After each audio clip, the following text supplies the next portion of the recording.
Do you ever suffer from comparisonitis? You know, when you just can't help but look around and see other people who you perceive to be doing things bigger and better than you could ever do. And then you start comparing yourself to them, and generally you are the one that always comes off worse, right? Yeah, I've had some experience with that too. So most of us do it.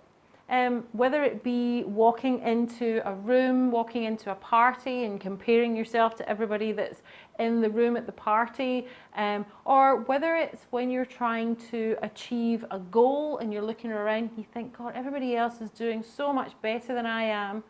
Or maybe you're in business or you're trying to get a promotion and you just feel like everybody else seems to have it nailed and you don't. Okay. Let me ask you this, is that useful? Hopefully you said no, or else the rest of this video is going to be defunct. Okay, so comparisonitis is not useful, and intellectually we know that it's not useful, but that doesn't stop us doing it. It doesn't stop us looking around. So how do we get back on track? How do we stop looking around and get laser focused on what it is that we're trying to achieve again? Okay, well, here's a couple of simple things that you can use when you are trying to get yourself back on track. First of all, reconnect to your reasons for why you're doing what you're doing in the first place. Okay, now when we set goals, generally I encourage clients to understand really why they want the goal in the first place. So maybe even writing 50 reasons why. I recently undertook a program, a course, and which was goal related, and that was one of the exercises. You know, write 50 reasons why you want to achieve this goal. And it can seem a little bit overkill at the time because you're all fired up and you're like, yeah, but I'm really going to do this. I'm going to do this and I'm so excited about it and it's going to be awesome. Why do I need to write 50 reasons why I want to do it? Well, it's exactly for this moment when you're diverted, you're taken off track.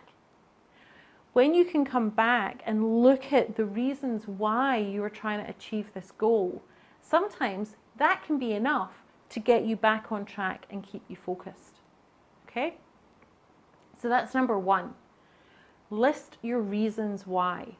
There's a reason that large organizations and companies spend so much money building their mission statement and their vision statement and having these lofty goals to pull them towards. It's because it works. Okay? So get really clear on why you are embarking on the goal first and foremost. Okay, and then remember just how unique your goals and reasons for doing what you're doing and your values are.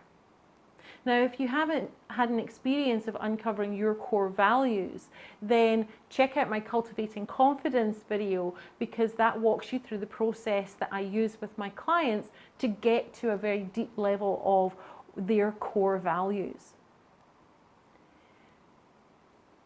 Everybody is running their own race.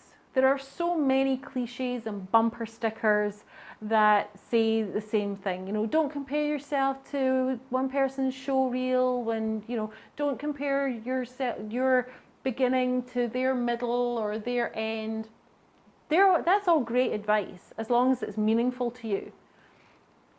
And I think that's the piece that's missing. So bringing that meaning back into what you are trying to do, and the fact that your reasons, your drivers are different to everybody else's, because you are unique, and what makes you you, no one else can replicate. Okay? So don't get caught up in when, I don't want to say don't. Think about that when you start looking sideways. Remember that Everybody has their own story. Everybody is unique. What they're trying to do is possibly for a different reason than you, because they'll have their 50 reasons and you've got your 50 reasons.